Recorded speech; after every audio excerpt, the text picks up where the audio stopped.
Assalamualaikum warahmatullahi wabarakatuh. Perkenalkan, nama saya Adi Subranto, saya dari kelompok 4. Di sini saya akan menyampaikan materi mengenai pemikiran politik Yunani. Pemikiran politik Yunani merupakan basic dasar yang selalu bersumber dari setiap orang, ilmuwan, dan mahasiswa. Bagaimana pemikiran politik Yunani ini sangat penting, terutama dalam peradaban ilmu politik saat ini dan politik barat. Asal politik Yunani terletak di benua Eropa. Salah satu negara Yunani yang dikenal dengan kota Athena 1. Pengetahuan umum bahwasanya politik Yunani atau pemikiran politik Yunani selalu bersumber dan diasosiasikan dengan The Gang of Three, yaitu Socrates.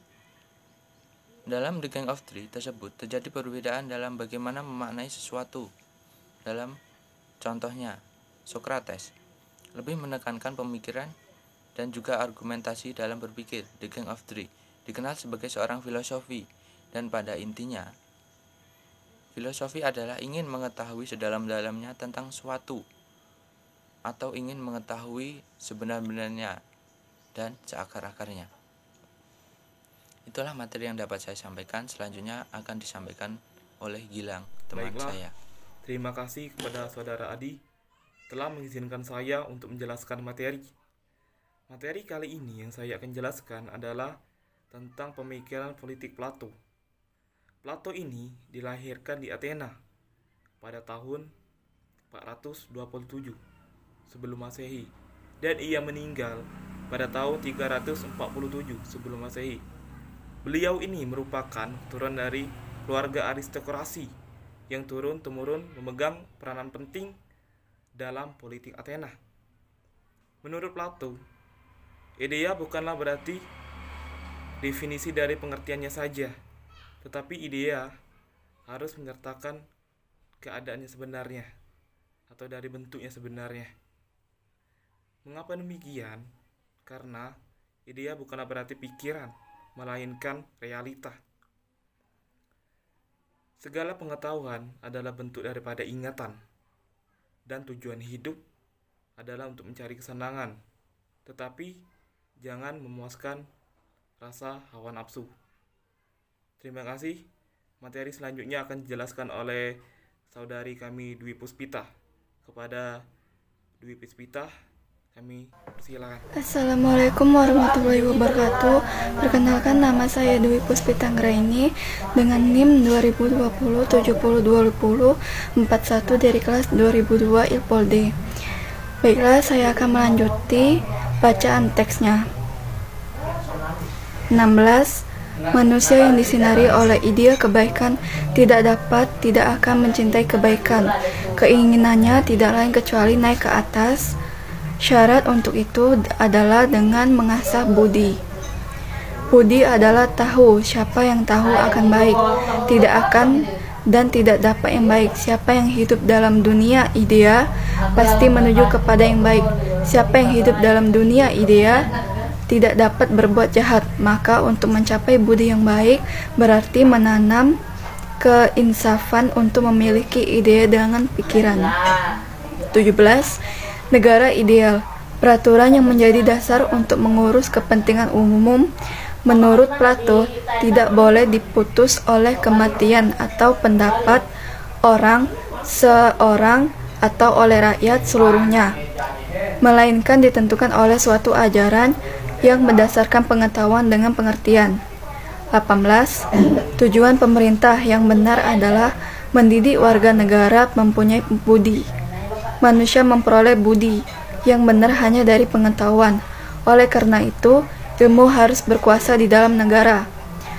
Plato mengatakan bahwa kesengsaraan dunia akan berakhir sebelum filosofi menjadi raja atau raja-raja yang filosof. 19. Negara yang ideal harus berdasarkan pada keadilan. Keadilan adalah hubungan antara orang-orang yang tergantung pada suatu organisasi sosial. 20. Pembagian pekerjaan merupakan dasar untuk mencapai perbaikan hidup dan jalan bagi tercapainya keadilan. 21. Semua golongan dari semua kelas adalah alat semata-mata untuk kesejahteraan semuanya.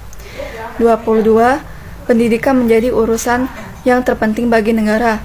Pendidikan anak-anak dari 10 tahun ke atas menjadi urusan negara supaya mereka terlepas dari pengaruh orang tuanya. Assalamualaikum warahmatullahi wabarakatuh. Perkenalkan, nama saya Firda Sofia, ingin menjelaskan pemikiran politik Aristoteles.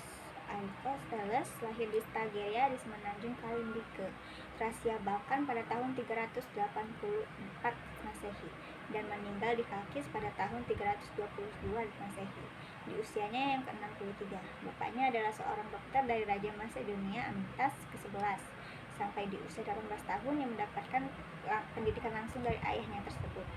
Setelah sang ayah meninggal, Aristoteles pergi ke Athena dan berguru kepada Plato di akademinya. Aristoteles sependapat dengan gurunya Plato bahwa tujuan yang terakhir dari filsafat adalah pengetahuan tentang adanya realitas dan yang umum.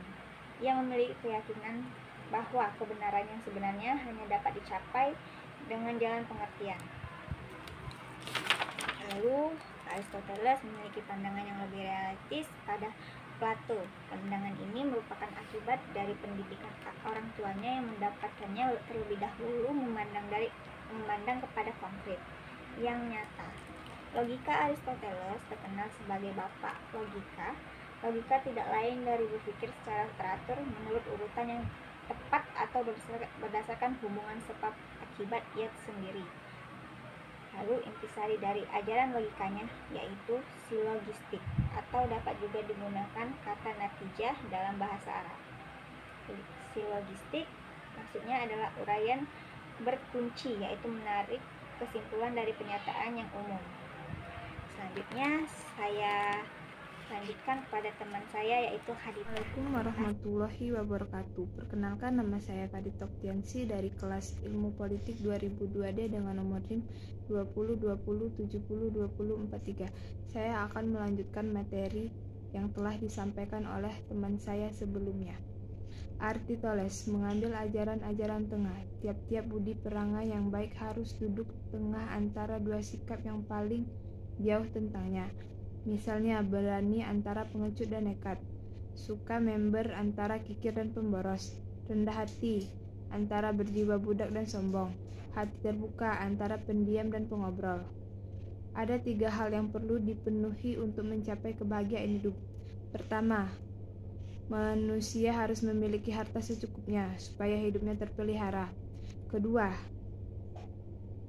alat yang terbaik untuk mencapai kebahagiaan adalah persahabatan.